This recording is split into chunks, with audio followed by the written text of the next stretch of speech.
That which binds us together would be no more, and I would be loath to live in such a world, which is why I must ask you this one favor. Don't worry, it's a simple thing. Run, Cloud. Run away. You have to leave. You have to live. Go ahead.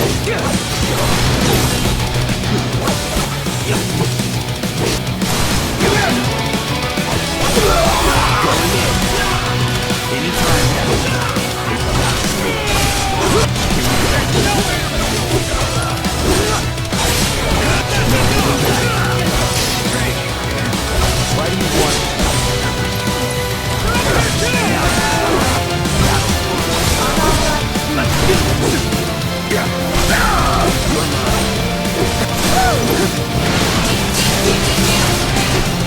It's gone now. Let's do this.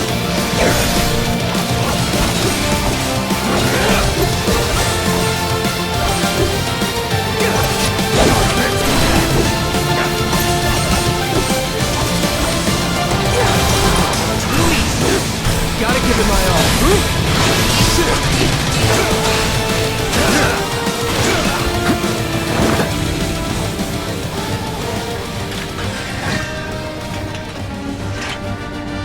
Hey everyone, Steve here. Final Fantasy VII is an absolute classic, filled with memorable and powerful characters. Now with Rebirth, I wanted to challenge the remake, so what would happen if we were to take all of our support away, and that's what we're here to find out.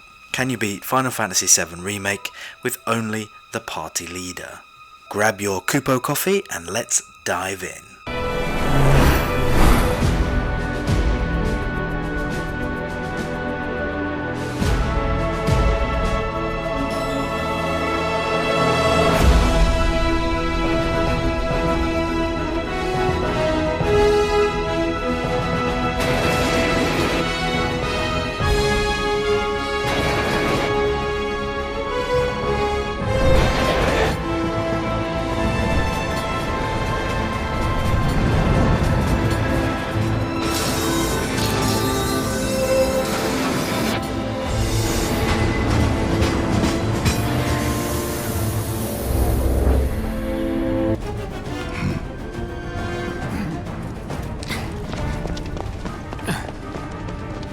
You're gonna do a superhero landing. Wait for it!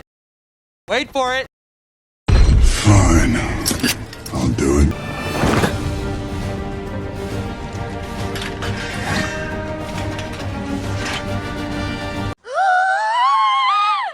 Yay!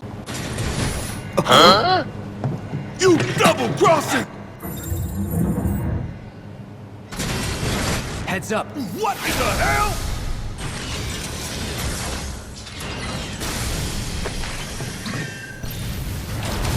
No more playing nice. The Guard Scorpion, a familiar foe reborn in the remake's stunning visuals. While the original fight felt more fluid, here it's divided into health phases.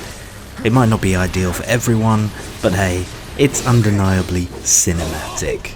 Focus on dodging the Scorpion's melee attacks, and remember its signature Scorpion Strike and Death Grip can't be countered. However, when you stagger the beast, unleash your Ascension ability to transition straight into Phase 2.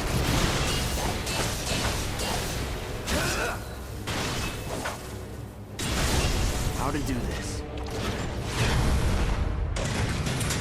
In Phase 2, it's immune to almost all attacks except for in its weak spot. However, targeting it with lightning magic proves a bit clunky. Heads up for those attempting this on hard difficulty, the Scorpion Sentinel throws a curveball with its tail laser attack. It actually fires twice in a row, so be prepared for that. Keep utilizing the EM field to accelerate your limit break gain, and once you reach the final phase, unleash your ultimate attack and claim the victory. This fight is a solid introduction to the combat system. With these tips, you should be well equipped to take down the Guard Scorpion. Very easy fight.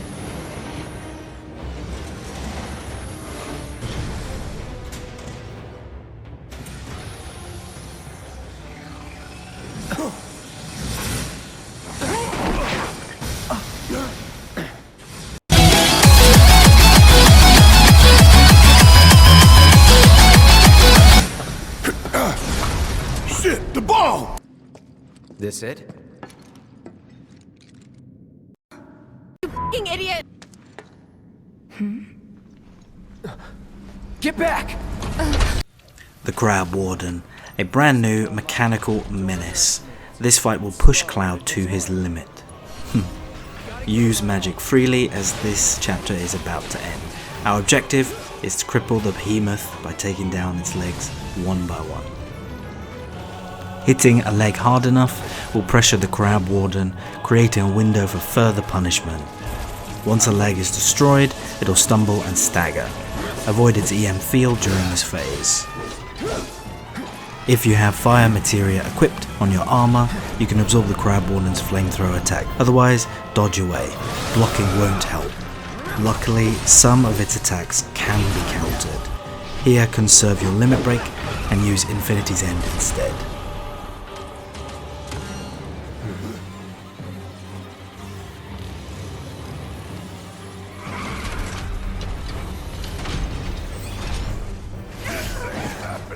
When the Crab Warden spawns drones, simply block the initial attack and then unleash a single thunder spell on each one. Keep your focus on destroying the legs to stagger the Crab Warden, then unleash your limit break on its weak spot to transition to the final phase.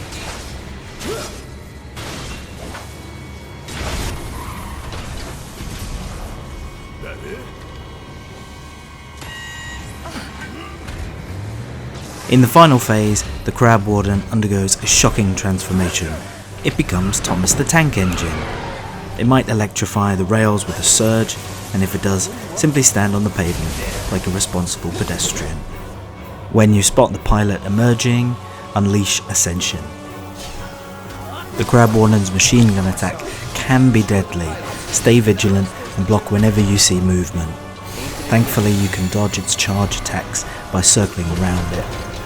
Finish the fight off with another Ascension for a well-earned victory. This fight might take a few attempts, especially if you're stubborn like me and refuse to change your materia, but by following these tips, you'll crack this crustacean conundrum in no time. You fucking idiot! Huh? Huh? Look! Freshman Schindler.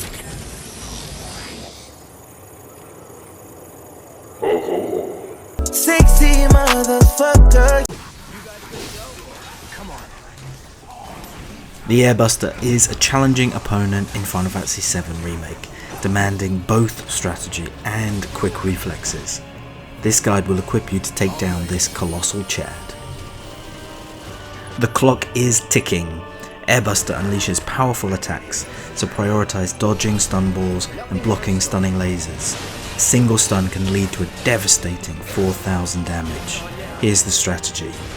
Evade his initial attacks, block any follow-up strikes. Watch for gun movements, block quickly. This is the opening. Unleash your limit break, followed by Infinity's End to transition to the next phase quickly. Consider summoning a powerful ally when available. Details on how effective summons can be later. The fight intensifies with the emergence of the arms. These can grab Cloud and fling him towards the devastating Tank Buster attack, and here's how to counter. React immediately with your limit break upon seeing the arms. This should destroy one arm, eliminating the threat. Dodge the small energy balls Airbuster fires, as they can cause stuns and set you up for a brutal bombardment. I got very lucky here, and Bahamut stunned the Airbuster right before killing Cloud. Although this wouldn't have ended this fight, I did make a mistake later, which would have cost me this attempt.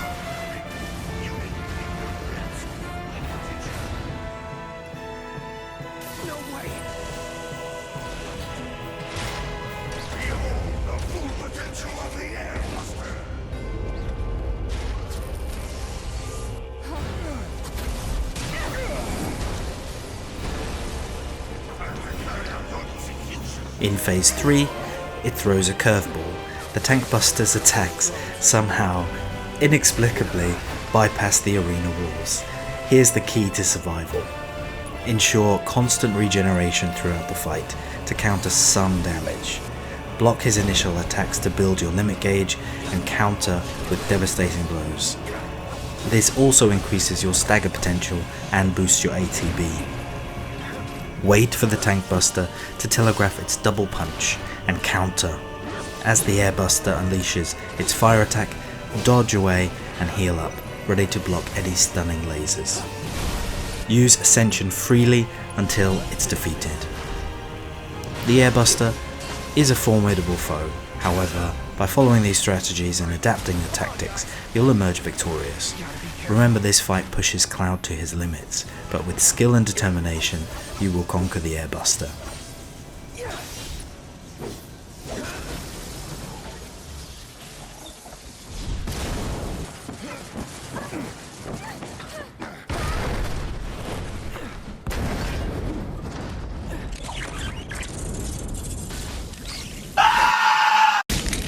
Hardly knew ya. Hate doing cleanup, but I'm damn good at it!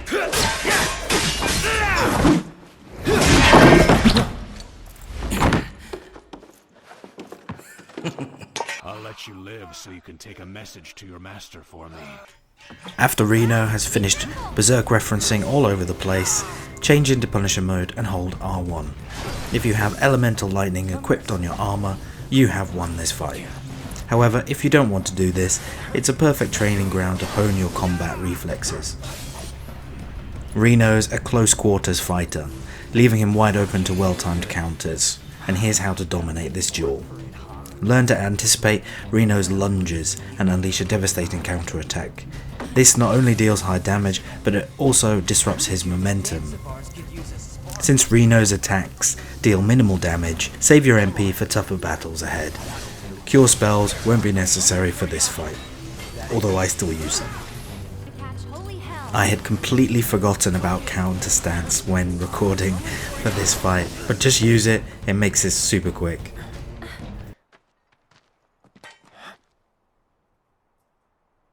Don't take it personal.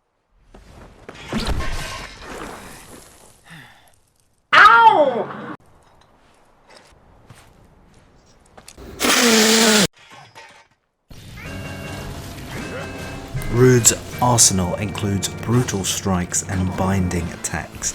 Unlike other enemies, dodging requires precise timing, as invincibility frames are minimal or non-existent. Here's how to counter the brawler. Equip Cloud with wind materia. Rude is highly vulnerable to wind, making this your primary stagger tool.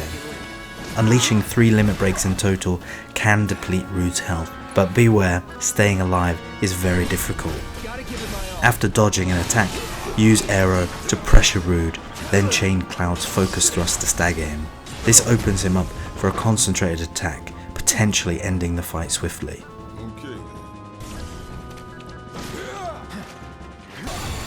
While the limit break strategy offers a quicker solution, this guide prioritizes a more methodical approach. Adapt your tactics based on your skill level and comfort zone.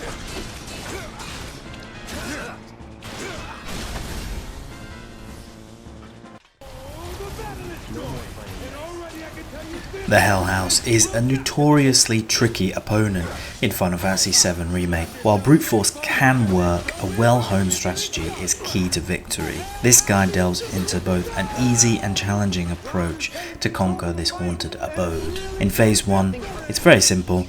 Do damage and avoid the mines when scattered all over the floor. Destroy the toneberries as quickly as possible. The challenging approach to conquering this boss removes unnecessary safeguards like death immunity and limits available magic to just 2 elements, creating a more strategic and demanding fight. For a more efficient eradication, utilize more limit breaks and all types of magical materia to exploit the Hell House's weaknesses for a very fast takedown. In Phase 2, the key to defeating the Hell House lies in matching its elemental shifts. Upon initially revealing itself, block the first hit and dodge to its side. Here's how to handle the rest of its attacks. For hospitality, counter with lightning, and when the Hell House uses this move, circle around it to reach its vulnerable backside. For the chair salvo, you can just simply block this attack. Elemental shifts. Adapt your magic accordingly. Use fire when it appears blue, and exploit its wind weakness with lightning. Focus thrust is useful when it's pressured. In Phase 3, the Hell House obtains God House mode and becomes resilient to all physical attacks. This is where magic shines. Unleash magic that opposes its current element. Each attack changes its magical weakness, so prepare with all types for a quicker takedown. When staggered, unleash Infinity's End and Limit Breaks. This fight can take a very long time if you are unlucky.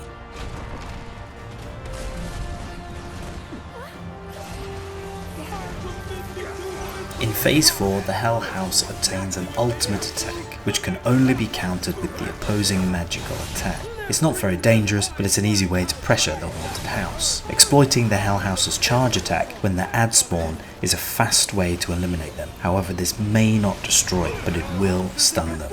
Immediately target the gunner with a limit break to eliminate his binding threat. Afterwards, focus on countering the remaining cutter enemy for a swift takedown.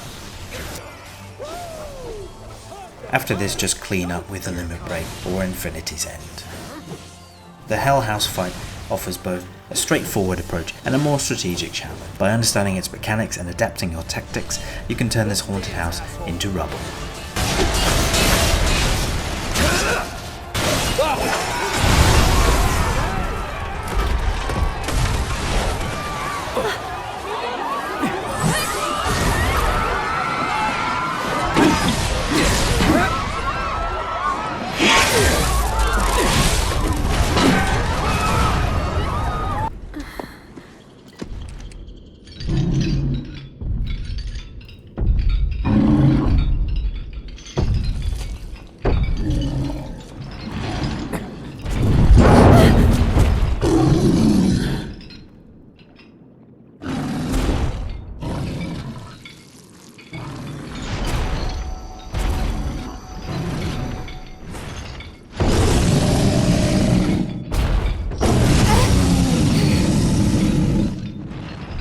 Go?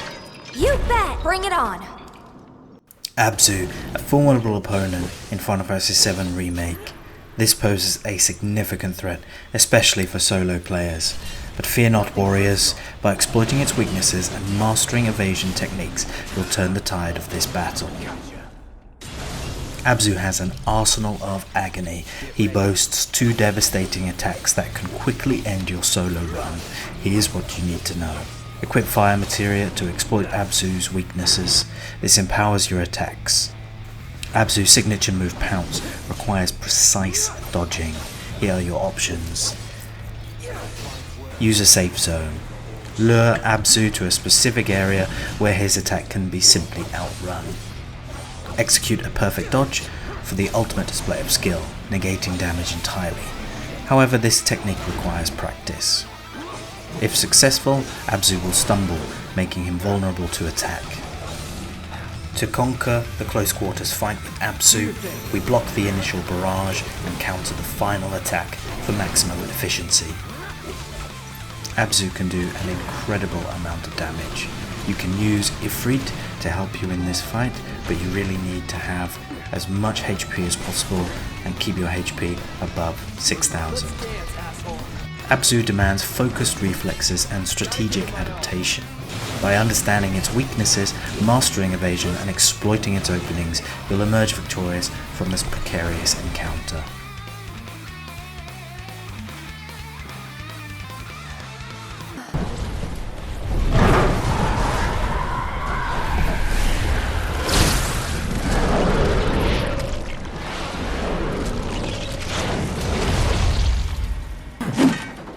I don't have time for your shit. The Ghoul is quite an intriguing battle, with a variety of mechanics that demand attention, especially when tackling it solo. The boss deploys its arms to attack and grab, but with constant rolling you can evade their grasp. It's also vulnerable to fire, and in its ethereal form, physical attacks won't land, making magical attacks the key. When the boss binds us, it deals significant damage. Moving into the next phase, we find ourselves at the back with a changed environment, making things notably easier. By staying back, blocking, and conserving energy, we can anticipate and counter its attacks. However, the drain attack poses a challenge, particularly in hard mode solo runs, as it depletes our MP, which is far from ideal. Yet, there's a strategic loophole here. By remaining at the back and utilising regen, we can bide our time, waiting for our limit gauge to fill.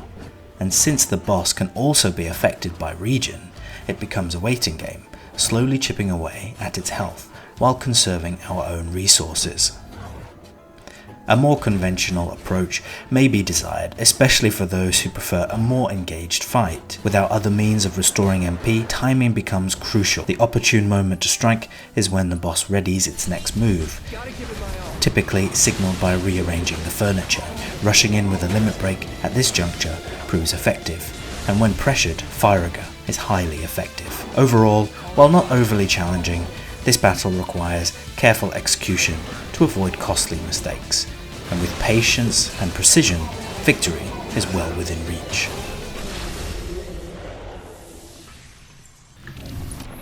Eligor introduces several intriguing and novel mechanics to the mix. His sweeping gaze and horizontal attack can be effortlessly avoided by standing underneath and blocking, allowing for continued defense. In this encounter, prioritizing chakra for healing and countering as many attacks as possible is pivotal for bolstering our stagger potential. Regrettably, I've equipped the wrong materia, resulting in reduced damage output throughout the fight. Eligor, however, exhibits a vulnerability to blizzard when grounded, and to wind when airborne. Therefore, blizzard materia should be equipped to our weapon alongside chakra for healing, and any materia that enhances stagger and ATB gain. During the second phase, when Eligor takes to the skies, we remain unfazed, as his reflect spell on Cloud proves inconsequential thanks to our reliance on chakra for healing. Though we sacrifice the use of haste, maintaining a consistent offensive onslaught ensures his eventual descent, staggering him and offering a window for Bahamut's devastating impact.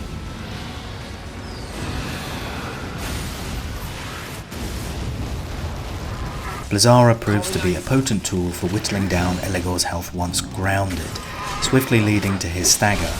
Despite the time-consuming nature of the fight, due to my materia mishap, Eligor remains relatively straightforward, requiring minimal reliance on magic. His winds of Gehenna pose a threat, but adept blocking mitigates their impact, allowing for retaliation. However, maintaining a healthy HP reserve is paramount, as the falling spears inflict substantial damage. Additionally, when Eligor charges, a well-timed block, followed by Blizzard or Blizzara, yields optimal results, particularly when targeting the vulnerable wheels. Don't rely on limits for this fight unless staggered. Eligor's encounter, though challenging, can be effectively navigated with strategic materia selection and adept combat tactics, culminating in a victorious outcome.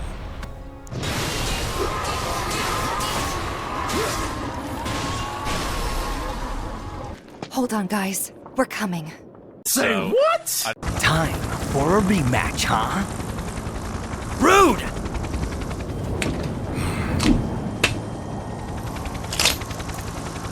You. It's nothing personal, bitch!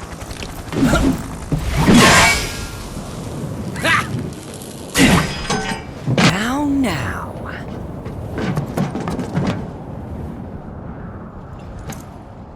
You ain't got shit on us. Help!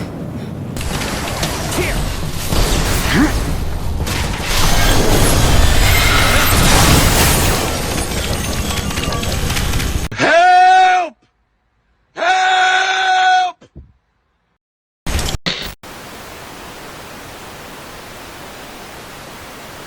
Reno Part 2 initially seemed insurmountable with two crucial conditions to meet.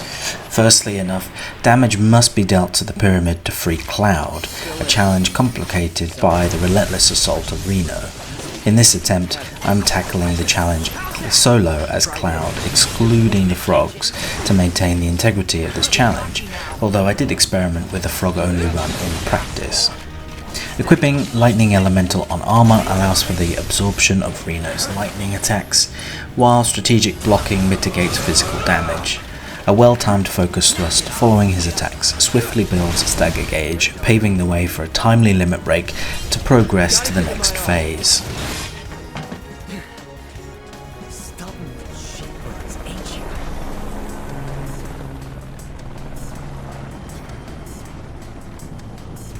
Prepping for a bombing run. I'll copy. Say what? I see you're doing whatever the hell you want. Transitioning to the helicopter section, thunder magic proves effective, but the looming threat of the pyramid demands caution. Fulfilling the condition of having only one party member remaining disrupts the pyramid's function.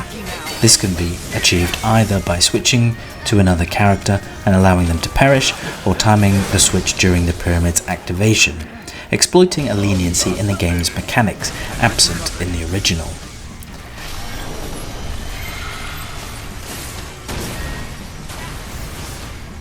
Repeating the process with Reno, weakening him prompts the arrival of Rue.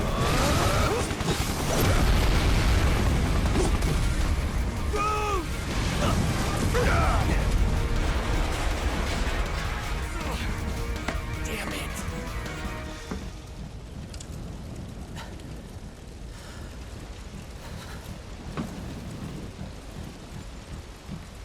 Surprise! Button 6! Button 6! Button 6! Button 6! Come on, let's teach him the first two-step.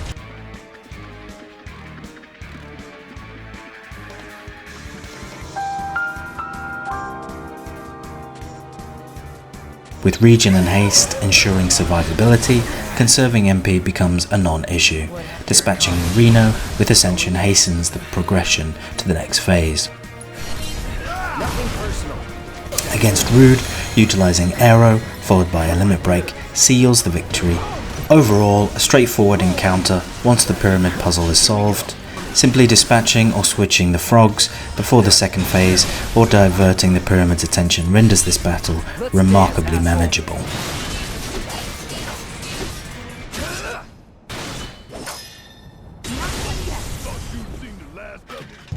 Yep, it's you all right. It's funny because he's fat.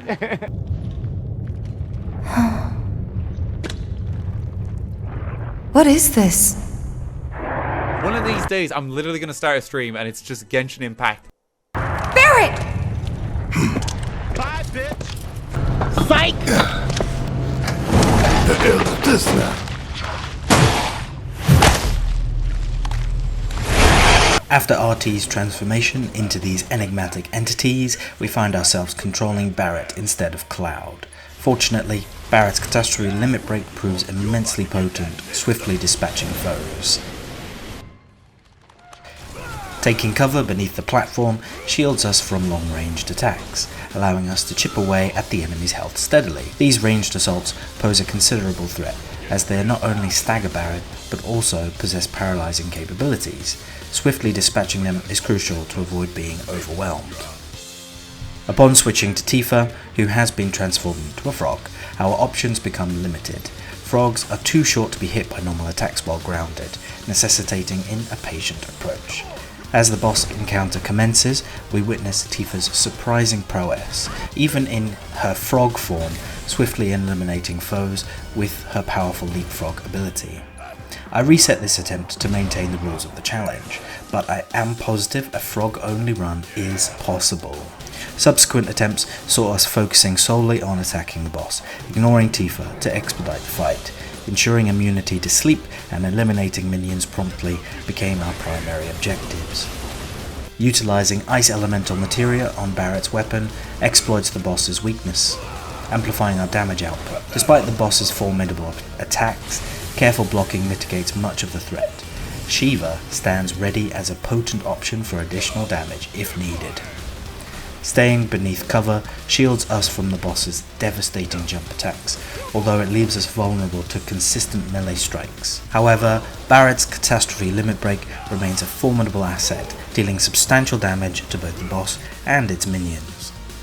Despite the boss's challenging nature, the encounter ultimately felt tedious, lacking the depth and intrigue of other battles in the game. While certainly an interesting addition, it falls short of the mark set by its counterparts.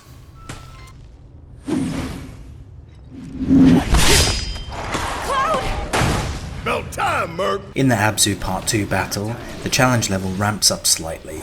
He still maintains a vulnerability to fire, a weakness we'll want to exploit. However, environmental awareness becomes crucial as his minions can inflict substantial damage, as seen with the 1800 damage from a headbutt. Abzu's pressure and stagger mechanics remain consistent. He retreats frequently, providing brief respite for healing and buffs. Familiar strategies of blocking his ground pound and other attacks prove effective in maintaining our health above 60%. The tedious nature of the battle persists due to Abzu's persistent disappearance acts. Fortunately, barrier materia proves invaluable in mitigating damage from his minion. As we transition to the second phase, Abzu introduces a new backwater spout attack, which, when coupled with his existing repertoire, poses a significant threat. However, positioning ourselves in a specific corner renders us immune to its effects, while capitalizing on countering his charge attacks. Utilizing limit breaks promptly becomes essential as Enrage resets his stagger bar. To effectively stagger him, we must apply pressure consistently throughout the fight. Remaining vigilant is imperative, as the battle can quickly take a turn for the worse. Despite a fortunate break in enemy attacks, the impending danger of the backwater spout looms. Unfortunately, the minions' aggressive tactics add an extra layer of frustration. Cloud's limited blocking capabilities further compound the challenge, necessitating strategic use of MP. However, timely execution of powerful attacks, such as limit breaks, proves instrumental in tipping the scales in our favour.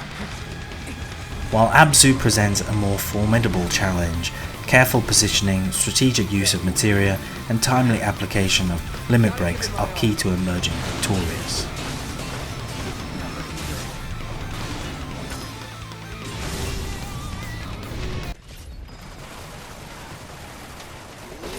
Run, damn it, run! Move your ass! Shit, look out!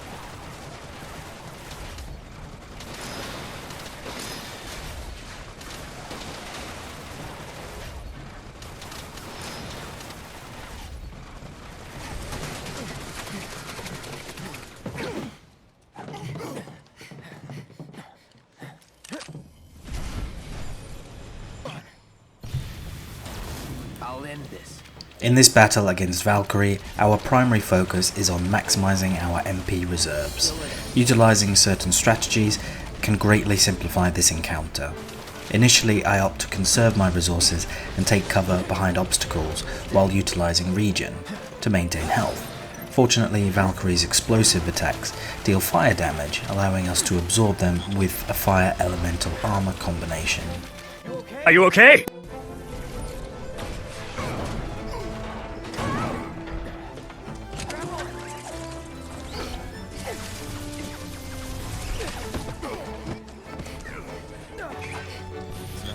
Scouring the battlefield for Mako shards, which may spawn in predetermined locations, becomes a priority to bolster our MP pool. The ensuing phase involves destroying crates to accumulate more MP, a task that proves entertaining as we prepare for the battle ahead. Executing a bait and counter strategy against Valkyrie's drill dive attack proves effective, staggering him and enabling us to unleash devastating limit breaks or Infinity's End. Remarkably, Valkyrie's AI lends itself to manipulation, allowing us to maintain control of the battlefield. Navigating through Valkyrie's various attacks, such as Firewheel, presents opportunities to either block and heal, or sidestep and conserve resources. The anti-personnel mines, while hazardous, is often followed up by Napalm Drop, which inadvertently aids us by providing continuous healing when standing in their vicinity. Upon entering the third phase, summoning an ally provides a tactical advantage, aiding in pressuring Valkyrie and setting the stage for subsequent maneuvers. Intercepting Valkyrie during satellite beam attacks proves fruitful, as it frequently leads to staggering opportunities, allowing for critical damage or healing. My fortuitous timing with a Mega Flare tech inflicts substantial damage, hastening the battle's conclusion. Despite compromising only a fraction of Valkyrie's total HP, it significantly accelerates our progress. In summary, employing strategic tactics and resource management can greatly simplify the Valkyrie encounter, leading to a relatively straightforward victory. We win again.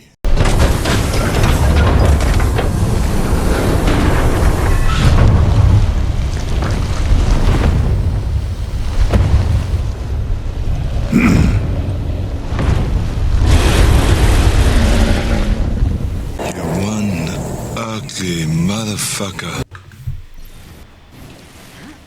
Facing off against Specimen HO512 presents a formidable challenge, with its ability to inflict substantial damage with a single bind, necessitating constant vigilance to maintain full health. Its rake attacks, while predictable, require careful timing to counter effectively. Utilizing elemental fire materia to absorb damage from the minions proves advantageous, ensuring sustained health throughout the first phases. Counteracting the rake moves not only increase stagger potential, but also boosts our ATB gauge, enhancing our offensive capabilities. It's imperative to maintain relentless pressure on the boss, evading its grab to avoid devastating damage.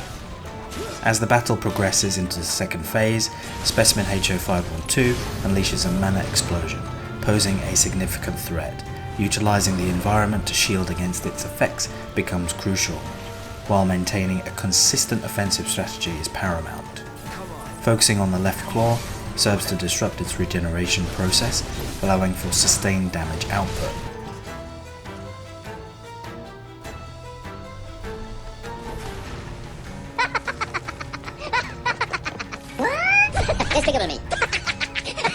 Transitioning into the third phase, where another mana explosion is unleashed, demands strategic planning to mitigate its potent effects. Ensuring protection against negative status effects proves instrumental in weathering the onslaught. Continued focus on destroying the left claw remains the key to victory, as it disrupts the boss's actions and provides openings for additional damage. Overall, Specimen HO512 presents a daunting challenge, requiring both aggression and strategic finesse to emerge triumphant. Definitely one of the more difficult bosses in this challenge. This is This Ice Melange.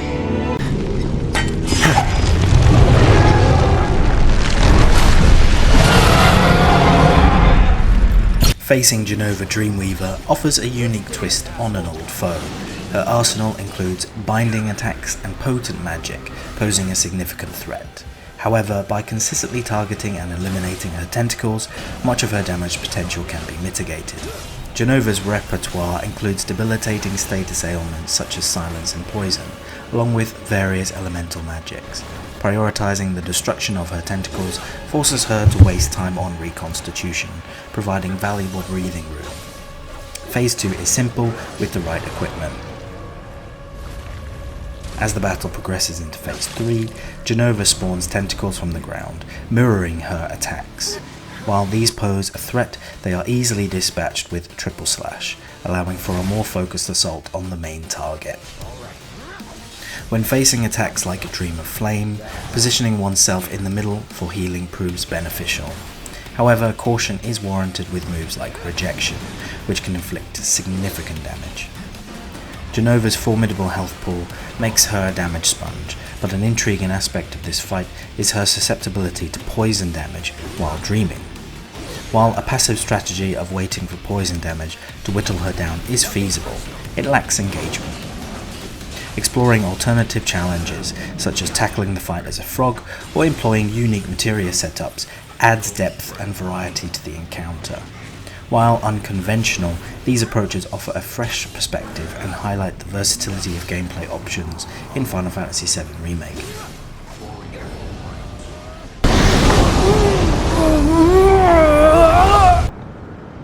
Please. Fine. Have it your way then. But you better be right behind us.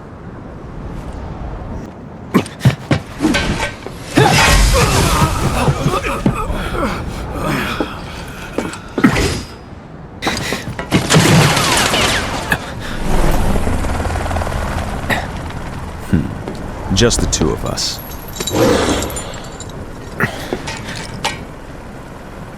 Well, maybe three. The encounter with Darkstar and Rufus proves to be disappointingly easy. By swiftly employing limit breaks against Darkstar, we can bypass the initial phase entirely, rendering MP usage unnecessary. With Chakra Materia equipped and Lightning Absorption, we can effortlessly counter Darkstar and Rufus's lightning attacks. Understood. Think you got my number? Not at all. You're making me sweat. Good thing I came prepared.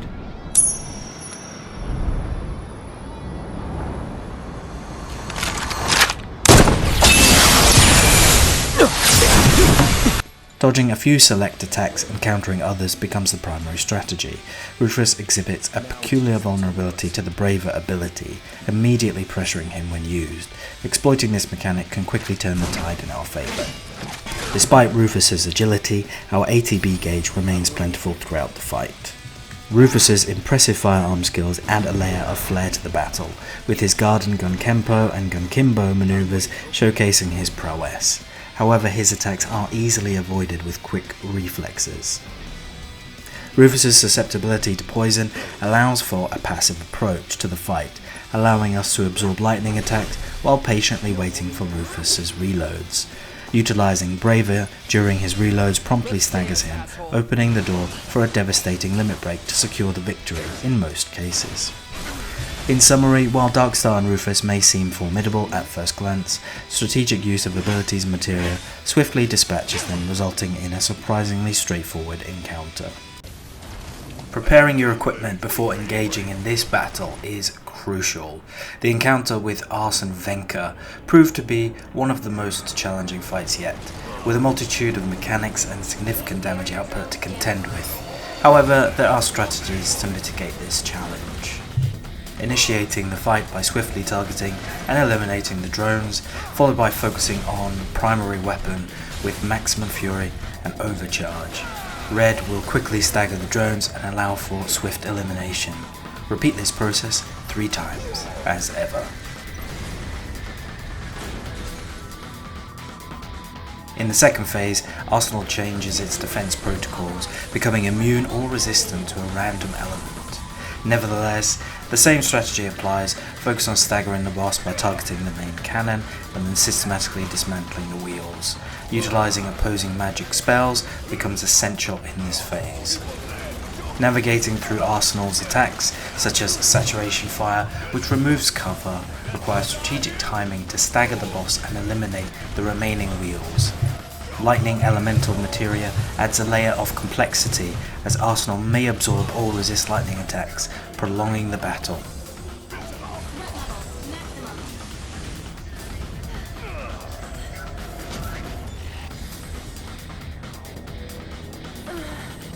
As the battle enters its final phase, the pressure mounts as we face a time limit to defeat Arsenal. With limited resources and health, the challenge intensifies. Utilizing Thundergat and building up ATB for powerful abilities like Catastrophe and Overcharge becomes essential to whittle down the boss's health.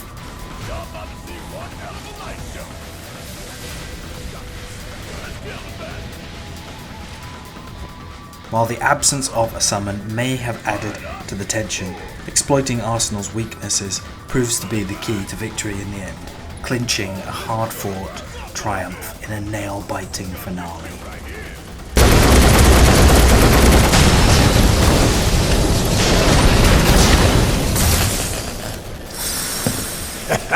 Damn! Does it feel good to be alive?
Facing the Whispers presents a formidable challenge, with each member posing unique threats. Whisper Rubrum targets Cloud with physical and ranged attacks, easily countered with Punisher mode or counterstance. Staggering Rubrum with relentless assaults eventually leads to victory, with Infinity's End or a Limit Break dealing significant damage. Whisper Verde utilizes lightning attacks, providing an opportunity for healing if we can absorb them. However, we must remain vigilant, countering the one non-lightning attack. Despite the chaos of the battle, maintaining focus on Whisper Crocio proves crucial, maximizing damage output. Transitioning to the phase against all three Whispers presents a daunting task. We must capitalize on opportunities for healing, exploiting Indomitable and Thunder to replenish health. When they unite to form Bahamut Whisper, swift action is essential. Staggering him with a limit break to gain the upper hand. Focus on survival, block everything, and use Kuriga after Umbral strikes. Use Bahamut and limits. Whisper Bahamut requires a lot of damage to be pressured. Capitalize on this to increase its stagger. Have patience and wait for your limit before finishing this destructive dragon.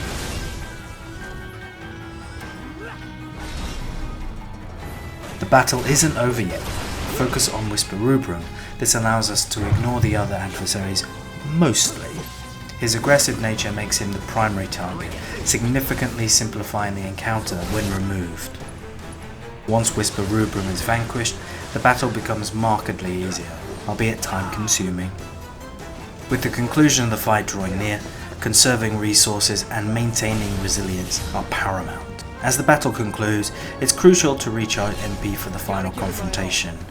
While the fight presents its challenges, strategic focus and persistence ultimately lead to triumph. It may be possible to finish this fight without using limits altogether, but it would need a player with more free time than me.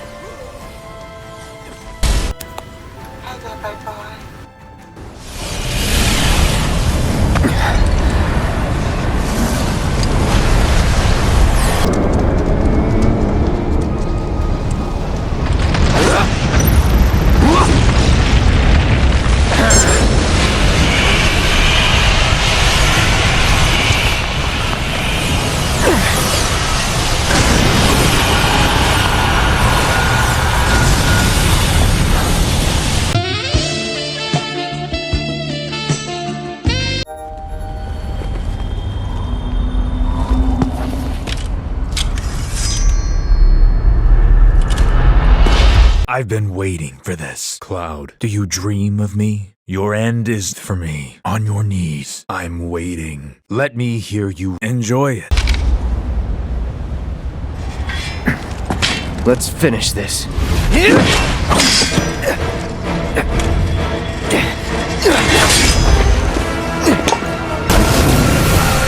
Shut up! Come on. Conquering Sephiroth proves to be the ultimate challenge in this playthrough.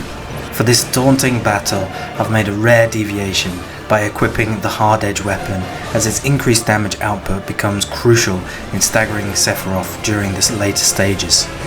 Preparation is key, requiring a diverse array of materia.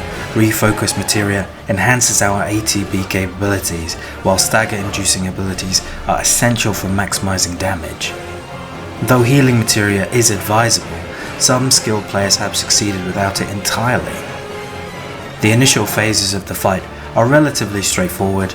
By countering and punishing Sephiroth's attacks, we can efficiently whittle down his health. Utilizing barrier materia further simplifies the encounter, rendering phase 2 notably manageable. In this playthrough, I've opted to showcase the entire battle, as surprisingly it unfolds relatively quickly. However, this victory didn't come easily, as it took numerous attempts, approximately 15, to emerge triumphant in this epic showdown.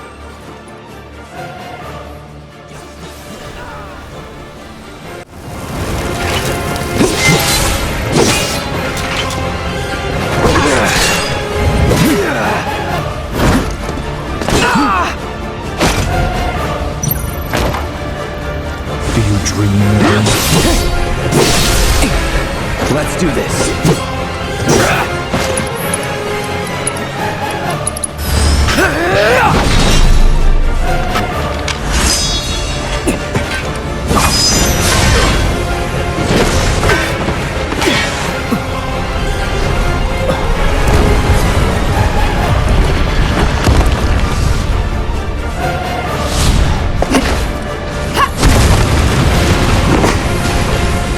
Need some help? Don't know about me. Good to go? You know it. Enjoy it.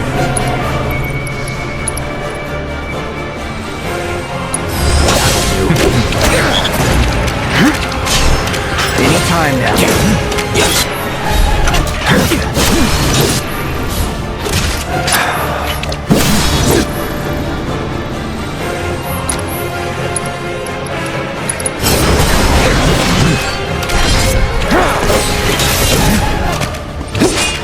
Come on with me.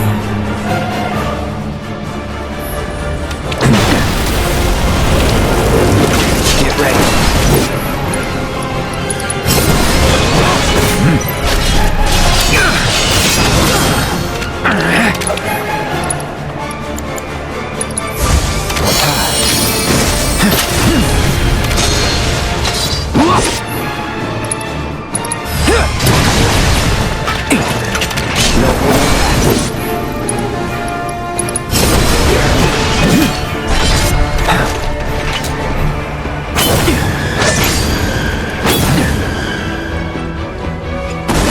Here we go.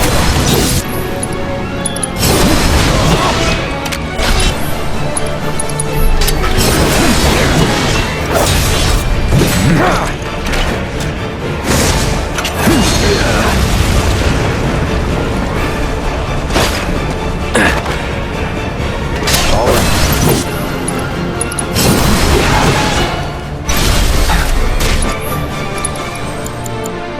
You're done. Second ring. Sorry.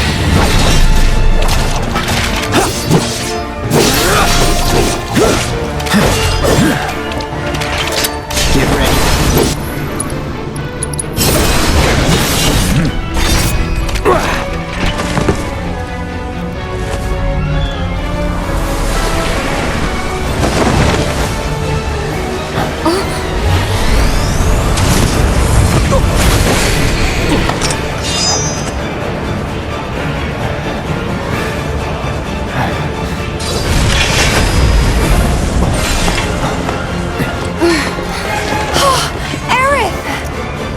Sorry I'm late. Let's go.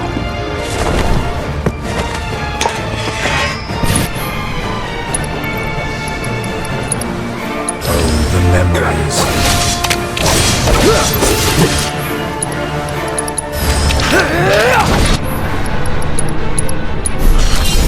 Nothing personal.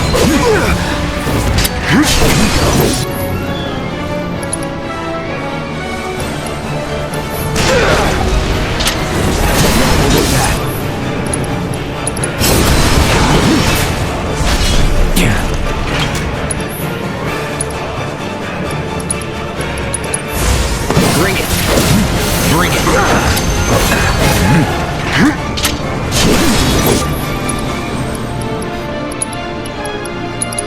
Come on.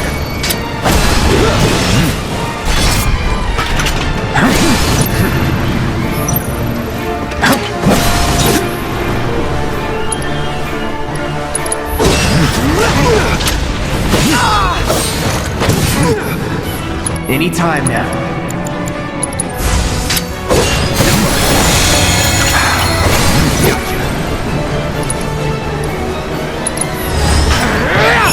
Don't look away.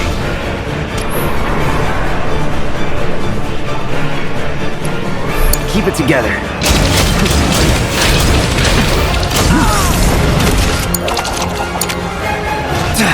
Enjoy it.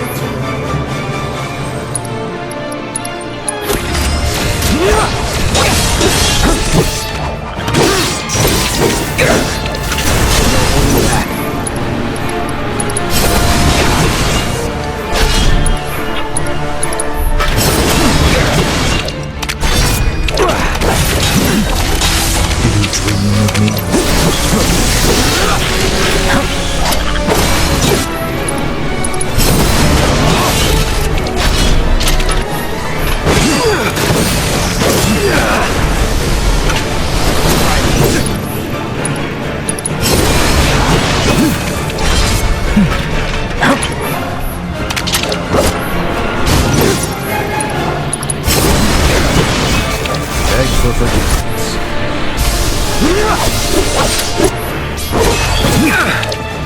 Try me. Try this.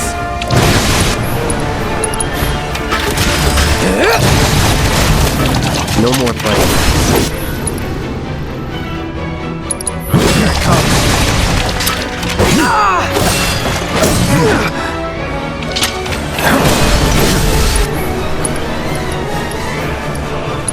It's over. You're mine.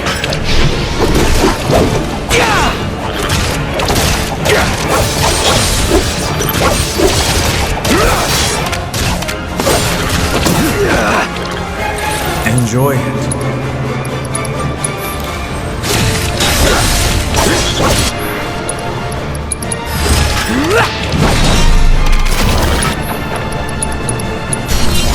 Gotta give it my all.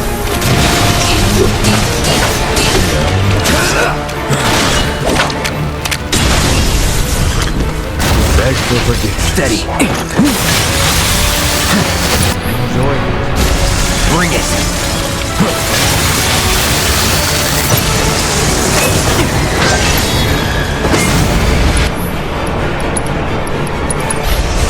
Come on.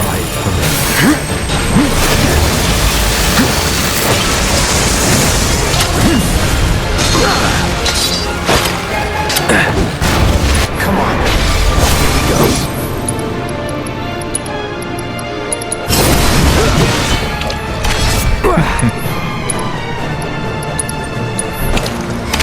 Here we go. Let's do this.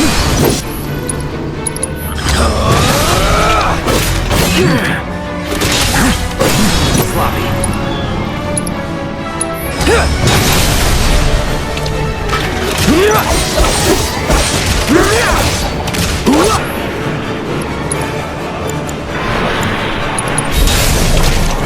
Second wind. Have fun.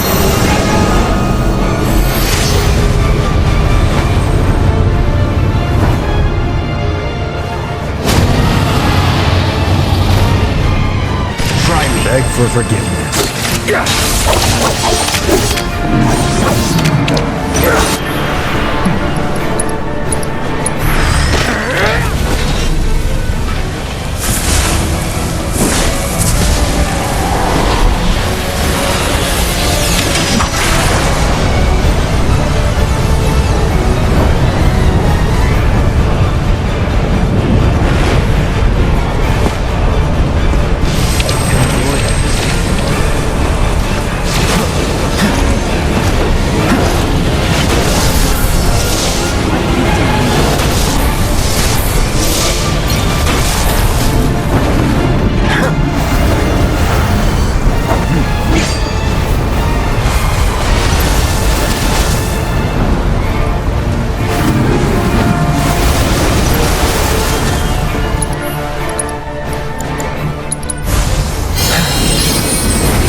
Shall I give you despair?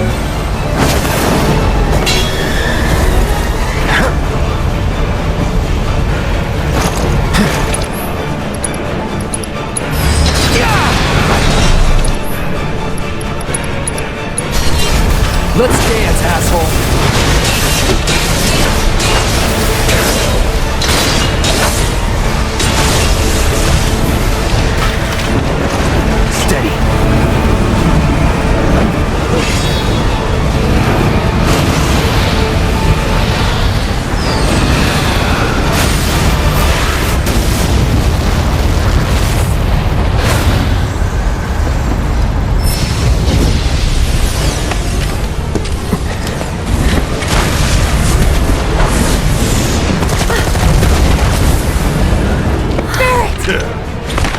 Welcome back.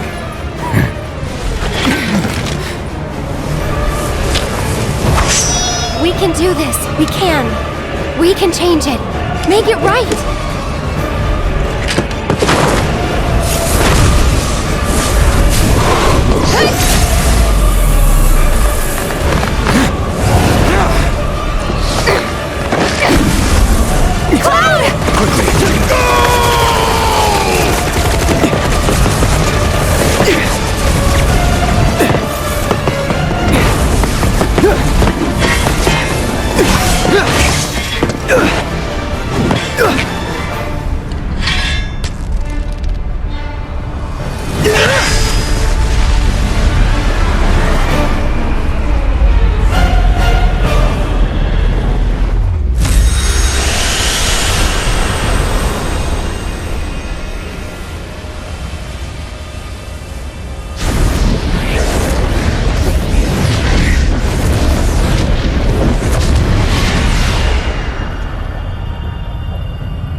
Careful now.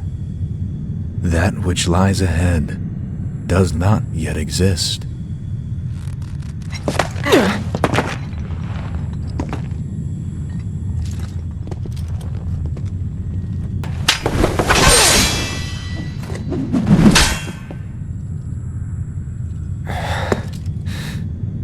"7 seconds till the end.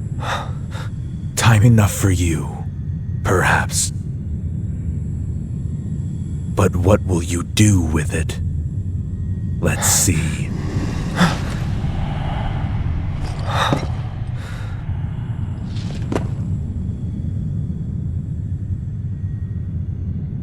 Thanks for tuning in to watch my video. Taking on the challenges of Final Fantasy VII Remake Solo was quite fun. I'd rate this one about a 4 out of 10 on the difficulty scale. It definitely had its tricky moments. In comparison to others, it falls on the easier side. If you enjoyed the content, don't hesitate to give me a thumbs up and share your thoughts in the comments below. Until next time,